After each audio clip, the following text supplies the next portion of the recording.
अस्सलाम वालेकुम भाई। वालेकुम अस्सलाम। आप कहीं जा रहे हैं? मुझे कुछ बात करनी थी आपसे। हाँ, मैं ऑफिस जा रहा हूँ, तुम इंतज़ार करो, मैं आता हूँ, फिर बात करते हैं। मगर भाई आप हमेशा ही ऐसा करते हैं। मैं सारा सारा दिन बैठ के चले जाती हूँ मगर आप वापस नहीं आते।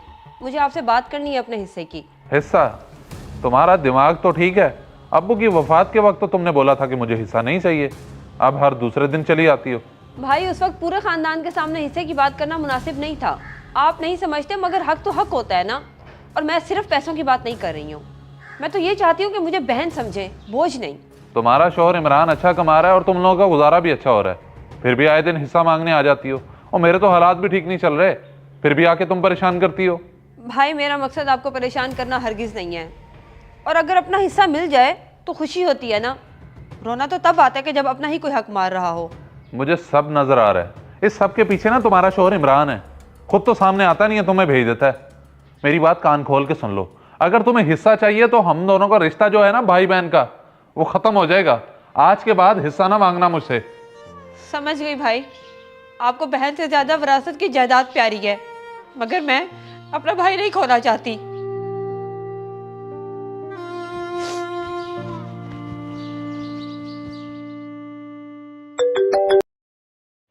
जी अस्सलाम वालेकुम शाहिद मियाँ, आज बड़े दिनों के बाद याद किया आपने। खैरियत है? हुक्म करें, क्या खिदमत कर सकता हूँ आपकी? वालेकुम सलाम। अच्छा वकील साहब, मुझे आपसे एक काम है। अगर आप ऑफिस में हैं तो मैं आपके पास चक्कर लगाऊं? जी जी, मैं चैम्बर पहुँच गया हूँ, आप तशरीफ़ ले आएँ, लेकिन काम की नौयत तो बताएं। वो मैं आपको वहीं आके तफसील में बताता हूँ। बस 10 मिनट में आपके पास आ रहा हूँ। अल्लाह हाफिज़। सादिया संभालो खुद को, ये रोने से क्या होगा? हाँ, मेरी बात को समझने की कोशिश करो। आजकल तो माँ बाप के मरने के बाद भाइयों से अपना हिस्सा, अपना हक लेना गुनाह बन गया है। ना जाने क्यों आजकल के भाई अपनी बहनों से बिना सोचे समझे रिश्ता खत्म कर देते हैं। इसी बात का तो दुख हो रहा है कि मेरे भाई ने मुझसे रिश्ता तोड़ना तो गवारा कर लिया मगर हिस्सा देना कबूल नहीं किया। मगर मैं बहन हूं ना, कर लूंगी बर्दाश्त। क्यों और किस लिए बर्दाश्त करोगे तुम? देखो, अल्लाह का दिया सब कुछ है हमारे पास। बस मैं इतना चाहता हूँ कि तुम्हारा और तुम्हारे भाई का रिश्ता कायम रहे। और तुम अपना हक क्यों छोड़ोगी? मैं आज ही तुम्हारे अब्बू के वकील से जाकर मिलता हूँ। नहीं इमरान, मैं चाहती हूँ कि बस ये बात यहीं पर ख़त्म हो जानी चाहिए। अल्लाह ताला आपको मेरे सर पर सलामत रखे, आप हैं तो सब कुछ है। वकील साहब, तो ये सारी बात है। मैं चाहता हूँ कि आप ना कोई ऐसी फाइल रेडी करें कि सारा हिस्सा ही मेरे नाम हो जाए। बहन को तो मैं बाद में राजी कर ही लूंगा। शाहिद मियाँ, ये कैसी बात कर रहे हैं आप? आप तो जानते हैं कि आपके वालिद साहब आपकी बहन से बहुत प्यार करते थे।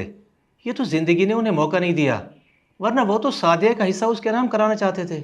वकील साहब, अब्बा क्या कहते थे, क्या सोचते थे और क्या चाहते थे, इस बात को आप छोड़ दें। जो मैं कह रहा हूँ उस पर अमल करें। ठीक है, मुझे कोई मसला नहीं। मैं 2-4 दिन में डॉक्यूमेंट्स तैयार करा लेता हूँ। लेकिन एक बार फिर कहता हूँ, आप सोच लें। देखिए ना, इंसान कोर्ट से तो बच सकता है लेकिन ऊपर वाले से नहीं। देखें, आप लॉयर हैं, मौलवी नहीं। मैं आपको काम के पैसे दे रहा हूँ।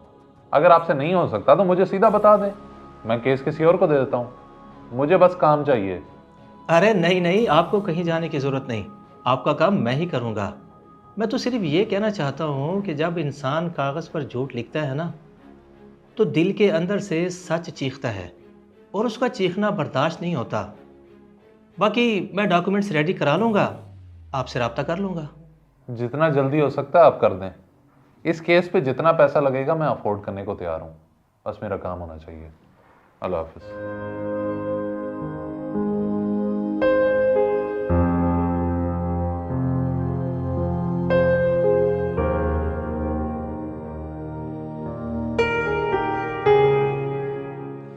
तो वकील साहब, सही सही बताएं, क्या अपडेट है केस की? अब तो यार इतने दिन हो चुके हैं।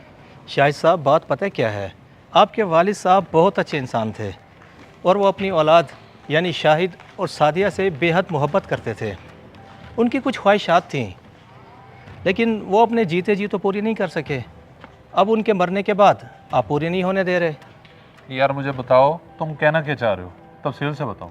अरे जनाब छोड़े, मैं जो कहना चाहता हूँ आप समझना ही नहीं चाहते। बहरहाल ये आपकी फ़ाइल रेडी है, इस पर सादिया से दस्तखत कराना आपका काम है। और हाँ, मैंने उस रोज़ आपके जाने के बाद सादिया को कॉल की थी। सादिया बहन, तुम्हारा भाई शाहिद आया था मेरे पास, वो तुम्हारा हिस्सा अपने नाम कराना चाहता है। तुम अगर कोई भी लीगल एक्शन लेना चाहती हो तो मैं तुम्हारे साथ हूँ। मेरा भाई? नहीं वकील साहब, मैं अपने भाई के खिलाफ कोई लीगल एक्शन नहीं लूँगी। मैं ऐसी जायदाद का क्या करूँगी जिसमें मैं अपना भाई खो दूँ? आप ऐसा करें, सारी जायदाद उनके नाम ट्रांसफ़र कर दें, मैं साइन कर दूँगी। शाहिद साहब, अब आपके लिए रास्ता आसान हो गया है। ये मत सोचिएगा कि कब्र में आपके वालिद और दुनिया में आपकी बहन की ज़िंदगी पर क्या असर होगा।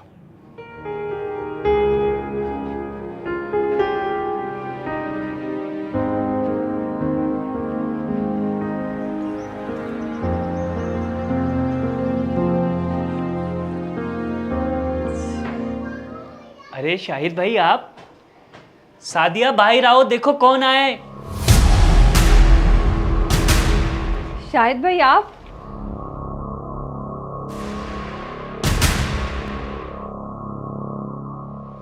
आप बैठे, मैं चाय बना के लाती हूँ, फिर जहाँ कहेंगे दस्तखत कर दूँगी।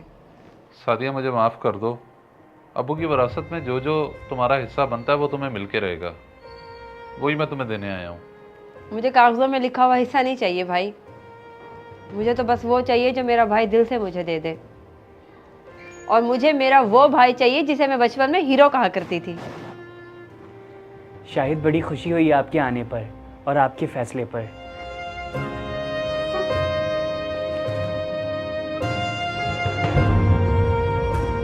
इस वीडियो को लाजमी शेयर करें, हो सकता है आपकी वजह से कोई राह रास्त पे आ जाए।